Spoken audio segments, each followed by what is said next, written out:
Hello to you. I do hope you're well. Welcome back to my teaching channel.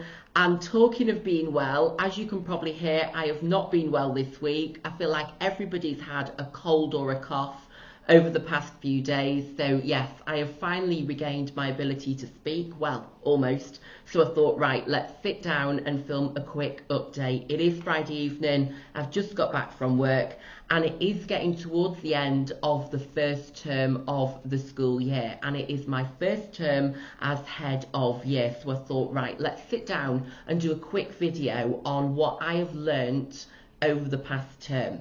And I think the main thing that I have learned in this role as head of year is the importance of setting high standards and the importance of building positive relationships. So, you know, high standards is something that I really do care about. You know, I am always telling my students that we have high expectations of you because we have high aspirations for you.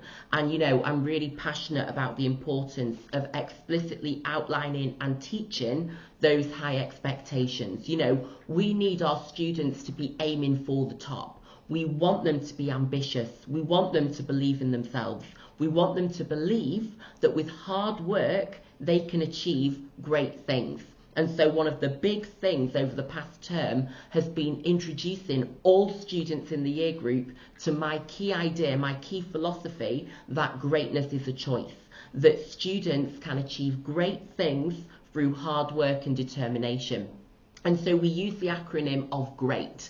So this idea that, you know, to be great is a choice, and it is a choice to G, give it 100%, R, respect everybody, E, engage positively, A, arrive on time, and T, take responsibility.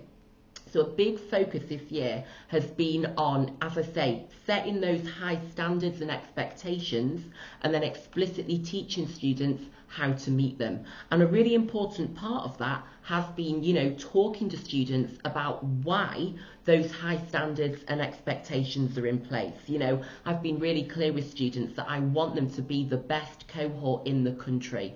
I want them to be the very best that they can be. I want them to fulfill their full potential, and I want them to then go out into the world and live happy, fulfilling, successful lives. So, you know, that has been a really big focus over the past term. And I have to say, students have responded really well to this. I always like to go into a couple of lessons and quiz students on what greatness means, you know, to make sure that they know that it does mean to give it 100%, respect everybody, arrive on time, you know, engage positively, take responsibility.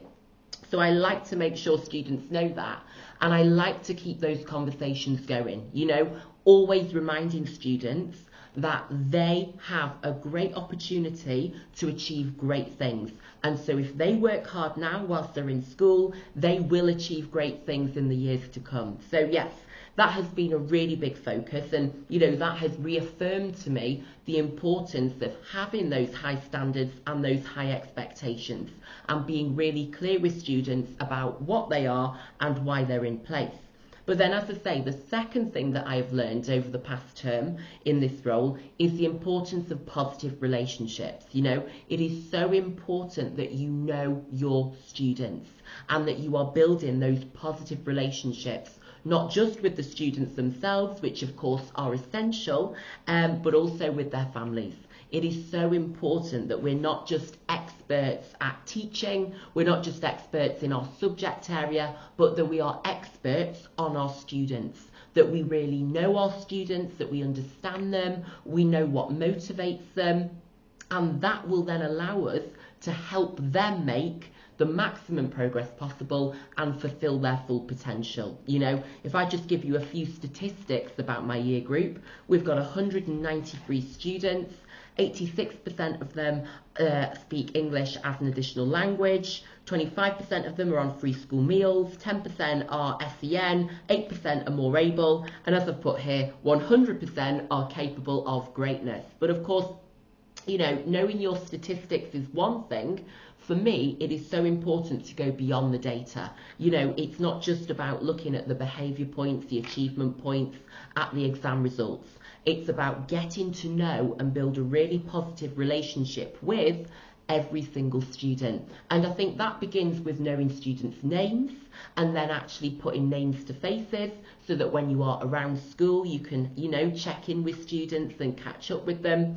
But it goes much further than that, doesn't it? It's about really getting to know your students, having those conversations with them, getting to know their interests, finding out what subjects they enjoy, and then working out, what you can do as their head of year and what the school can do to help them fulfill their full potential and achieve great things in their lives. And this is, of course, really important from a pastoral perspective when we are considering things like mental health and emotional well-being. It is so important that you know your students, that you can recognise changes in their behaviour, that you can pick up when they might not be quite themselves. And then crucially, I found when you are following up on, for example, a behaviour incident that's happened, it is so important that you know your student, that you can actually then sit down with that student and discuss with them what has happened and how they can learn from it.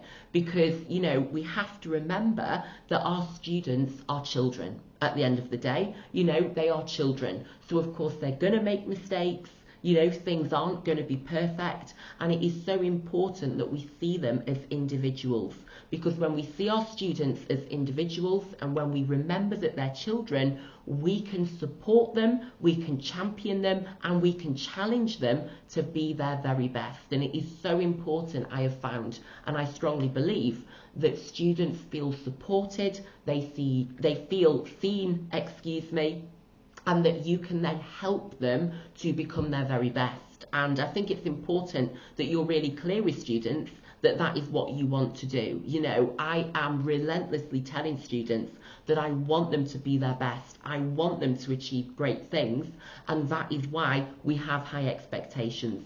That is why we are going to challenge them when they do something that isn't, aligning with our school values and expectations. And I've said this a few times here on the channel, but I am inspired in the work that I do by the teachers I had when I was at school.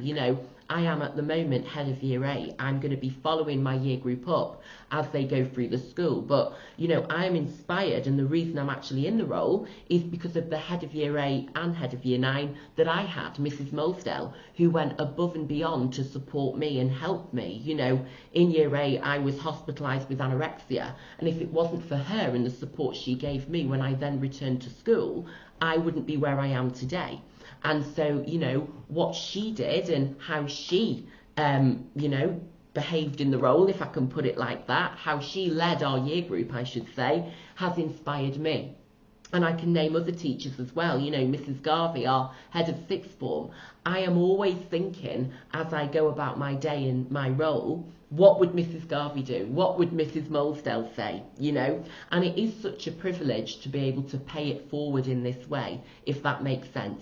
To be, the recipient of that support and to know firsthand the incredible impact that a brilliant teacher can have on your life. And so I'm now in a position, very fortunately, where I can try my best to make that impact myself and to make that difference. And, I really am determined that all of the 193 students in my year group will feel supported, and that they will be able to fulfill their full potential. I want them to become the best versions of themselves. I want them to be happy, I want them to be healthy, and I want them to succeed. And so it is such a privilege to be in this role where, I can have that impact and I can play my part in making that happen. I'm absolutely determined that they will achieve great things and that they will be happy, successful, well-rounded individuals who can go out into the world in years to come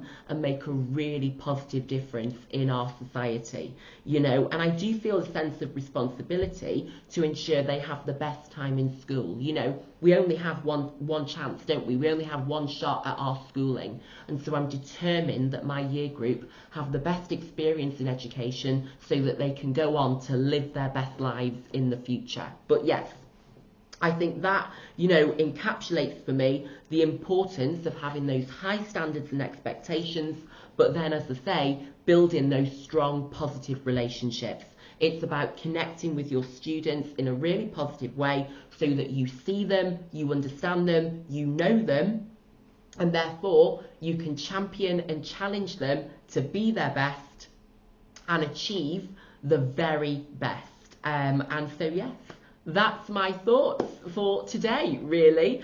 As you can hear, my voice is now getting worse again, so I better stop talking now and go and have a green tea with some lemon. But yes, thank you for watching. I hope everything is well with you. I hope you're having a great end to the year, and I also do hope that you've not caught this cold as well, because it's not pleasant, let's put it like that. But yes, I'm hoping that I've had it now so that by the time we get to the Christmas holidays, I won't be coming down with a cold for Christmas Eve and Christmas Day. So touch wood that I've got the cold out the way now. So I hope you have a brilliant end to 2023. And if I don't see you before then, Happy New Year for 2024. I hope you have a fantastic year of achieving great things and living your best life. So thank you for joining me and take care. Bye-bye.